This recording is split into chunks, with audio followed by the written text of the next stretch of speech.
Assalamu alaikum warahmatullahi wabarakatuh. Hope you're doing well. We are continuing our reading of this radical feminist book. It's been a whirlwind, I must say, but we have come closer to understanding their philosophy, and therefore we will be able to, inshallah, argue with what it is they believe with more accuracy. Because having accuracy with their ideology is essential if you would like to actually refute them and win the cultural war. Let us continue. She was talking about some relationship stuff about she knew a woman who was an adulteress, and then she goes on and talks about a relationship she had. I'm going to skip over that part because it's 4 or 5 paragraphs, but I don't need to read about her failed relationship. A psychology major could dig into that, but I want to get to the more philosophical, political stuff she talks about. So let's begin. Bismillahirrahmanirrahim.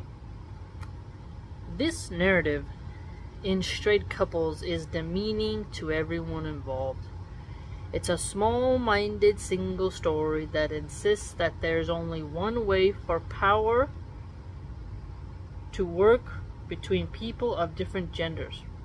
Men are active creators and consumers, and women are passive objects there to appreciate men's brilliance and reward their hard work, and that's the way it will always be forever. Okay, so women being passive objects? Appreciate men's brilliance? I mean, I have a dear friend who I've been friends with since I was in childhood. Her dad built their garage, and my grandpa built our deck, and it was really cool as a kid watching my grandpa measure the wood, use the tools, all the work by himself, building a beautiful wood deck. Because it was so, the wood was falling apart, it was so deteriorated. The snow really does do a number on some woods. And he had to repair it, and it was beautiful, like a chestnut color, and it's cool. You're like, wow, he's so smart. There's times where men can really impress you. I'm not saying a woman couldn't do it, but that's a lot of work.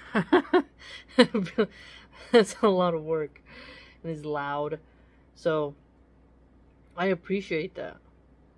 Men have their own form of brilliance, so do women. Reward their hard work. All hard work should be rewarded.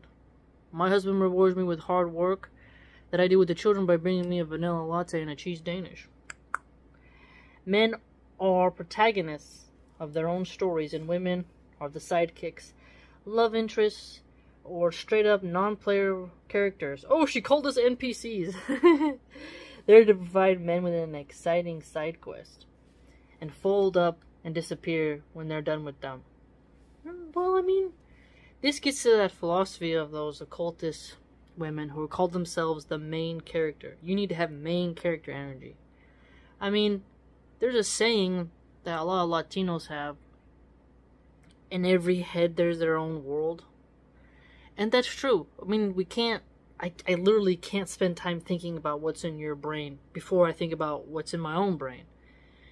I can try to empathize and connect and understand you, but it's a waste of time for me to always think about what's going on in your head when I need to literally navigate, my own realm.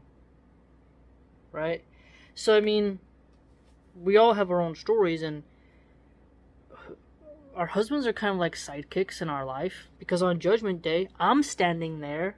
Sorry, my thing keeps falling. It's a little loose. My husband is like a sidekick, because I'm going to be there in front of Allah subhanahu wa ta'ala. Right? I will bear the burden of my choices. It's just the way it is. And in many creative communities, men with talent and fame get to assume access to a replaceable roster of young, beautiful, biddable women, and by and large, the assumption is correct. Yeah, men and women are different, man. Okay, they get to be 50 years old. They see a beautiful 20-year-old. You're like, okay, That's what they want. If I'm 50 years old, I'm not looking at a 20-year-old man. I'm looking at a Dalmatian puppy, a Clydesdale horse, wishing I could own a bald eagle, and wanting to eat sushi on the high mountaintops. Like, I would want something completely different. Looking at my grandchildren. I mean, there's cougars, don't get me wrong. There are some women who, they go after young men, and you're like, lady, you're weird. But men and women are different. And it's not wrong for women to want to be with men who can provide. That's survival. A broke man will watch you starve. Okay? A broke man can watch you starve, and it's scary. You know? It's not good. A man who can't take care of you shouldn't have you.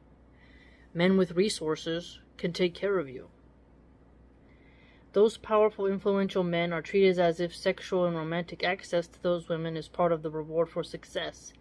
And most of our cultural mythology supports that narrative. It's true. Okay, if you were a man and you worked really hard, why should the loser, bum, schmuck, slob, doesn't match, okay? If you're a woman, you've taken care of yourself, you're gorgeous, I don't feel jealous. If you're a 10 and you ain't got somebody who can buy you a house, you live on a ranch, he takes you to vacations, hey, you're pretty, he likes you, boom, you hunted him or he hunted you, you got each other, good for you, right? Paradise is gonna have everything we want if we get in, okay? Your job as a mom is to make sure your kids are taken care of. Health insurance, clean water access, you need to do these things. And a man with resources can also help you to do more charity. You can actually do a lot of good. And you can stay home and not have to work. And guard your chastity and your gaze way better. You know, it's just wonderful. So, beautiful women wanting to go after men with resources is okay and is fine. And they get rewarded for hard work. Why would the man who works hard get the same access to the same women as the slob? Why would a beautiful woman, if she has a successful man, okay, why would you choose the loser?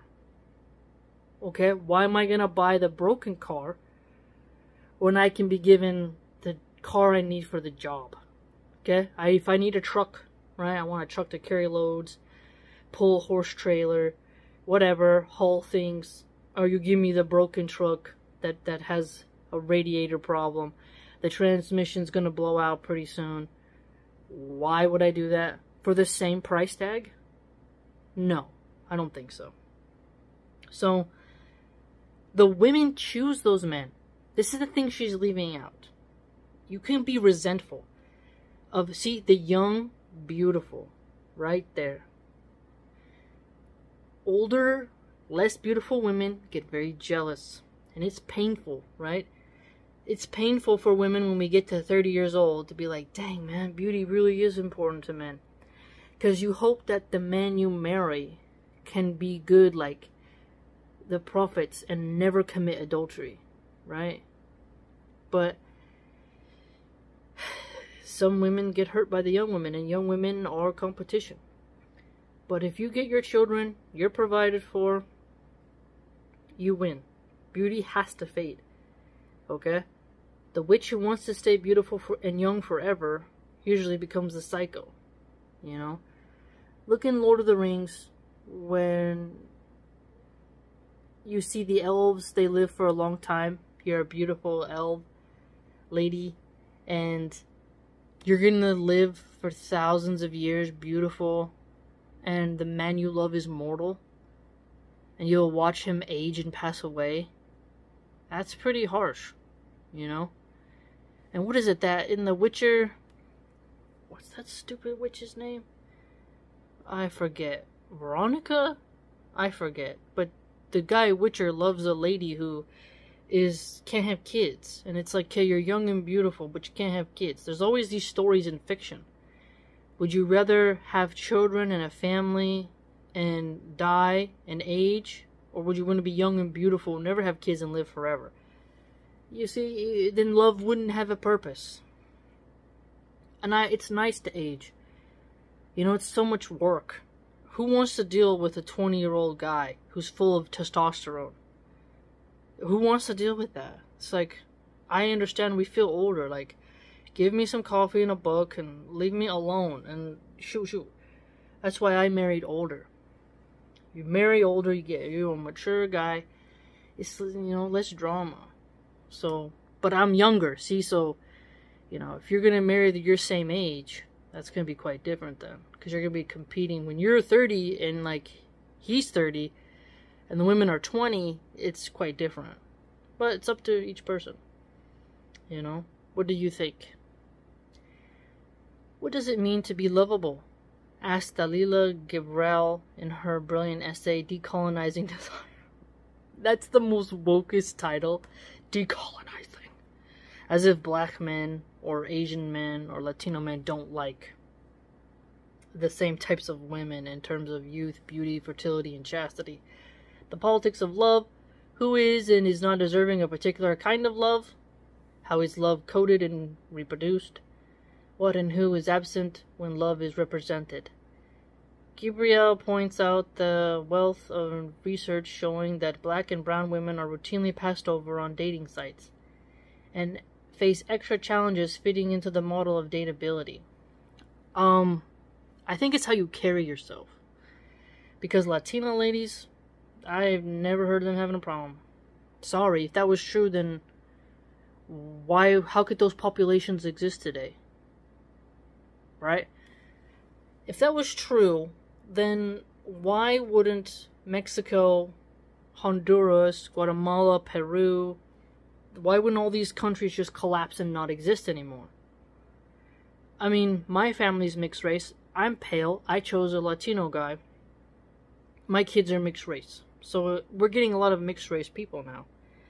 And people are allowed to like what they like. You can't force someone to like something they don't like. There's features that people like, you know? If you take the older images of, like, the Scandinavian people, you just different bone structures. What you like is what you like, you know? Some women like Chinese men, some like Filipino. It's just the way it goes. And I've seen some absolutely stunning black women, okay? Where you're like, wow, that's a black Barbie. So, sometimes if you get passed over, that's not their cup of tea. They don't like something about you, or your attitude, your way you presented your profile, right? Does your profile picture look heavily filtered? You know? Do they know you from somewhere? I don't know. You know, there's a lot to it, but dating profiles are all catfishing websites anyways. Or, hold on. Dateability and getting attention on a dating website or being married are not indicators of being loved. Okay. Yes, you can be in a loveless marriage, but is marriage about love? I'd say marriage is about survival. Marriage is about guarding your private parts and having a safe intimacy. STD free. Right? You keep yourself within that union. You're both going to be clean and enjoy each other and have children. And it's about survival for women, I'd argue. Survival. You don't want to be alone. Yeah, I don't want to be alone. I want to have somebody. I want to have my husband. If he doesn't, I mean, he says he loves me, but even if he didn't love me, are the bills being paid? Are my kids safe? I have children. I have the life I want. Can I have all that even if you don't love me? Okay, then I win. Doesn't matter. Love doesn't pay bills all the time, right? A broke man can say, I love you, baby. I love you. But he could be a total bum. You know, just sit there and be like, and you'd be like, yeah, if you love me, why don't you get a second job? Baby, don't you love me? I like to relax. It's like, no. You gotta go. You gotta go to work. You know? However, what this body of data and personal narrative tells us is that race profoundly structures your experience of desire, commitment, and respect. What I'm interested in further investigating is what it means to not be legible within even those problematic discourses of love. Okay, but Africa has different nations in it where there's plenty of black people getting married. All my siblings, except for one who's half Cuban or half black, my dad and mom both had children with black partners. So, people travel now. You mix. You like what you like. You can't force that.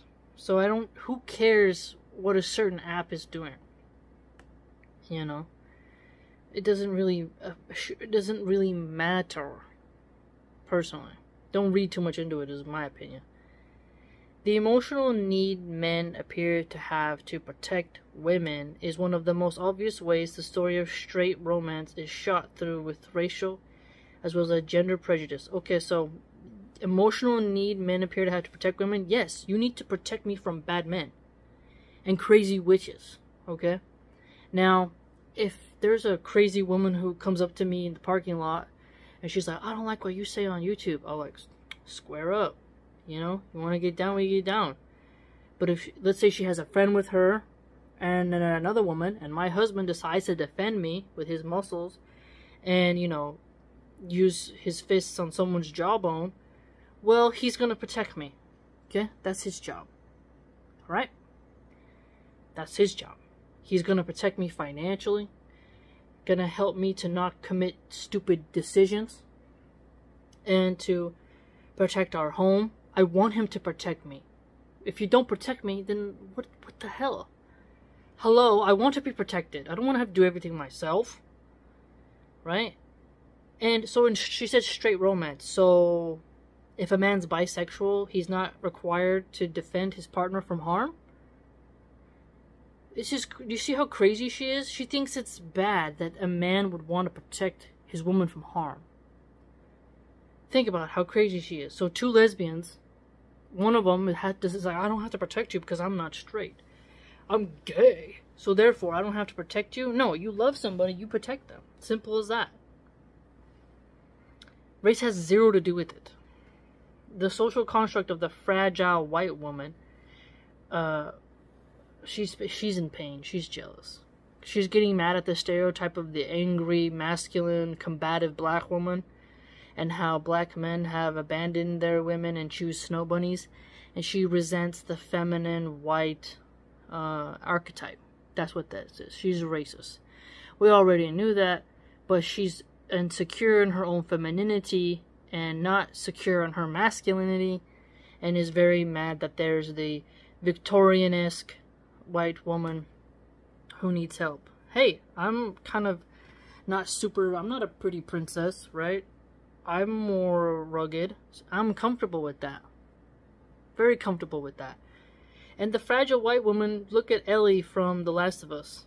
You know? There's tons of media where a white girl is not seen as frail. But there's the Dixie Chicks genre. You know? And a very classy black woman wants to be taken care of and courted and respected, not treated like a man in the terms of like if to no one to come and help her, right? And she says here, fragile white woman, frail, precious, in need of protection. Precious, yes. There's nothing wrong with men finding a woman to be precious to protect.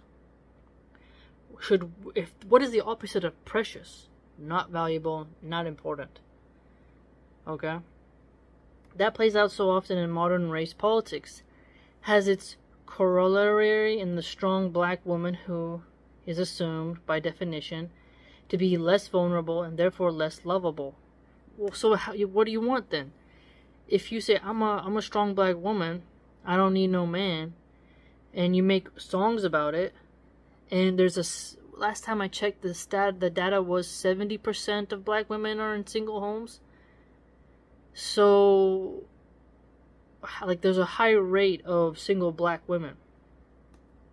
And they don't, at least in this generation, it should not always be like that.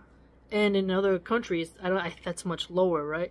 But in America, it's just the way that culture went. Doesn't mean it has to be like that forever, but you can't blame white women for black women's problems. Okay? You can't make someone like you. Alright? You can't do that. There's French black women and black women in the UK who do just fine. So, maybe it's just like the Cardi B types, You just gotta be classy. There's plenty of women who come from Kenya and Haiti who have beautiful smiles and they're loving, and they got like 14 kids. They're crushing. Some women of color, particularly women of African, Middle Eastern, or Southern Asian descent, are coded as inherently less deserving of protection. That's so not true. Middle Eastern? No. Gorgeous. You see some of these women from Iran, okay? They're like beautiful. Hair, shiny black. Thick, gorgeous eyebrows. Just stunning. Absolutely stunning. Okay? They're not getting passed over. That is not true. Middle Eastern, that's literally Muslim Central. Okay? The women are protected. They're cared about. They have less of the hip-hop culture there. Alright? Divorce rates are lower. Abortion is less. And our wording is less. So what are you talking? You see this here? I see what she does. She grabs at everything to try to attack heterosexual whites and Christians. Absolutely ridiculous. She's saying that Middle Eastern women are seen as less lovable. No, this is ridiculous. No. There's tons of women in Africa with large families. Large traditional families, in Nigeria especially. You can't trust this woman. Asians have a super low divorce rate. Super low last time I checked. Are coded as inherently less deserving of protection. The lovability of white women, our status as love objects. Our status as love objects. I don't get if she's black or white. I forgot. If she is self-hating white woman, I forgot what race she is. Has been constructed in opposition to the routine. I forgot where she said. Did she tell me what race she was? I think she said she's black, or she mixed race. I forget. The routine relegation of black bodies, even within our most intimate interpersonal scripts. Hold on here. Black women get the highest rate of abortions in America. The most unsafe place for a black baby is within the black womb. Black babies, black baby girls, are aborted by their mothers. So, black women are saying that their unborn babies don't deserve protection in that regard. So, why doesn't she hold the criticism up to that way? But again, there's a lot of black women are turning to Christianity and Islam, and they're leaving behind Cardi B and Nicki Minaj and Sexy Red and all of them, and they're changing, and mashallah. The classy black women of the South 70 years ago, they're making a comeback, and there's Pan-Africanism, which is like a black power movement. They're coming around, so it's gonna change, I think, inshallah. Too many people now are exposing the toxicity of the thug culture on whites, on Latinos, on blacks, and so we're gonna have a Renaissance era. So this lady will be proven wrong. Most of the things that are associated in a patriarchal white supremacist culture with beauty are also associated with being worthy of love. Being young, being thin, being white, looking frail. Okay, so being thin, yeah, Taylor Swift is super thin, right? But I see tons of black men mocking her on Twitter that she doesn't have a butt. And they're like, look at her, look at, he has to go home and clap those cheeks after the Super Bowl. I saw some of the terrible, terrible insults, And tons of black men were making fun of Taylor Swift for being older. Even, oh, I shouldn't laugh. But lots of comedians were pointing out how Taylor Swift has been highly promiscuous, and she's aging, and she has no kids yet, and all she has is her money and songs of a broken heart. So, look what happened to Britney Spears.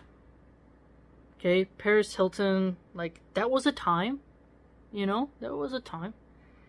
But beauty, as the cliche goes, is in the eye of the beholder. Beauty pageants, if done right, they're haram for us as Muslims. But if they're done right, you see, like, the beautiful women of Japan, beautiful women of Ukraine, absolutely bombshell women of France. You get to see some of the women of Spain. You're just like, wow, Allah subhanahu wa ta'ala has created all these beautiful flowers in the world. And then if you see bodybuilder things of men, you see the spectrum of the male form, right? And you're like, wow. So it depends on what you like. Some women love a pretty boy who has stupid eyebrows, you know, and then there are others who like a rugged, scarred up beast machine, you know. Others like that old man on the Dos Equis beer commercial who's like, he has gray hair and he's in a suit and he talks like, I don't always something, but something, you know, like, or the younger version of Robert De Niro. Like, you got your taste, you get your taste, right? It's just the way it goes. Some women like Eddie Murphy, others like Adam Sandler. You're allowed to have your preferences. But being young, of course, you're more pretty. Right? That's just empirical fact. And it hurts, but let it go. Let it go. See, this is why the show Golden Girls was so important. Because it showed you how you could age with class. One of the best blessings I had was when I was a server in an Italian restaurant, fine dining restaurant. I got to see classy old ladies. They're old, but they got drip. They got swag. Like, they are dressed to real nice. They got that strong white diamonds perfume. And they look, and they talk like they were judges or something. And they're Queen of Thorns in a way. Lady Olenna. They got that solid feel to them as older ladies. And so, you can be a classy, wise elder. You don't gotta be young forever. And as you have kids, it's harder to stay thin. But if you're trying to find a mate, the body type, they're gonna say if they like you or not, you know? But obesity is not healthy, neither is anorexia. So there's a balance, you know? I like the skin color of my husband. He's a dark Latino man. I've never touched a white man. Not attracted to white men. Okay? I literally pick my man, one of the reasons of his skin color. I like the color of the skin that looks like it's kissed by the sun. It's brown. It's like a dark brown. I like that color. Like, it's pleasing to my eyes. I'm not attracted to white skin. So, you see, there's people out there who like what they like. You can't force me to like a pale Chinese man. Even if he looks like Bruce Lee, it's not gonna happen. You know, you can't force that. So if some men like pale white skin, that's up to them. What are you gonna do about it? You can't lecture men into liking you. You can't lecture someone into loving you. It just doesn't work. So it's very sad. This woman is quite broken and resentful. Very jealous of white women, or she's a self-hating white. Either way, she's very, very myopic. In a culture where independence and confidence themselves are considered ugly and unlovable. Independence and confidence. So confidence, I struggle with that. I'm confident, but people perceive it as arrogance. So there's a fine line of how do you express confidence in a way that doesn't come across as condescending or arrogant. That's the thing I struggle with the most. Okay? Independence, yeah, you can be independent. But when you start to age and you have health problems, you need someone to pick you up from a surgery, I want to be dependent. There's nuance. I've made videos on this. Relying and depending on a man on my Vlog playlist 4. I believe I saved it on there. You know, I've spoken about this a lot, the nuance, because I've done both. I feel better depending on my man, but you have side hustle, side income, right? Because you never know if you'll be a widow. But you want to have your own money, but at the same time, I feel way more feminine and calm and at peace when my husband takes on the world. And I can read and cuddle with my toddler and make bread and drink coffee and have boba tea and bird watch and cuddle with him when he comes home. I like that. You know, pet my fur. Like, yeah. Like, I like it. I don't have to be any more of like cutthroat. I don't have to go to work anymore and be like, hey, I'm gonna be the best here. I'm gonna get the most tips. I'm gonna impress the manager the most. I'm crushing skulls right now. I don't have to do that anymore. Alhamdulillah. Hopefully I don't ever have to go back. But if I do, it's time to take that mask off the wall, put it on, cutthroat time. And I don't want to do that anymore. Because I have to be combative. And I don't have that energy. I have the mom energy right now where I'm like, sing to my baby and bubble bath and watching the kids build a fort, and I drink some tea and they're having fun and they're being goofy. I like that, you know. I don't want to have to go back into the Colosseum. In fact, the entire culture of heterosexual love is becoming more coercive. As Linda R. Hirschman and Jane E. Larson write in Hard Bargains, quote, cultural conservatives and sexual libertines in concert have invoked the ideology of romance to stave off feminist moves to strategies of law and collective action in support of female sexual bargaining power. Women who are strongly self-protective in sexual bargaining are labeled unromantic, asexual, or man-hating, and thus threatened with a life of loneliness. Asexuality? I think the more spiritual you become, the more asexual you become, in my experience, because you begin to see the ravenous, just horrible nature of lust, and how you have to constantly just get that whip it back, so it doesn't overcome you, so you don't turn into a Jezebel. Man-hating can happen when you don't seek the kindness of men. You have to see some kindness of men. A good doctor, a hero police officer. You should go out. This is why I was going to make a video on this, but different energies in news stories. You see the wickedness of men and women, and then you see the goodness. And it helps you have a wider spectrum of the human condition, and so that you're grounded in reality of what is the potentialities around you.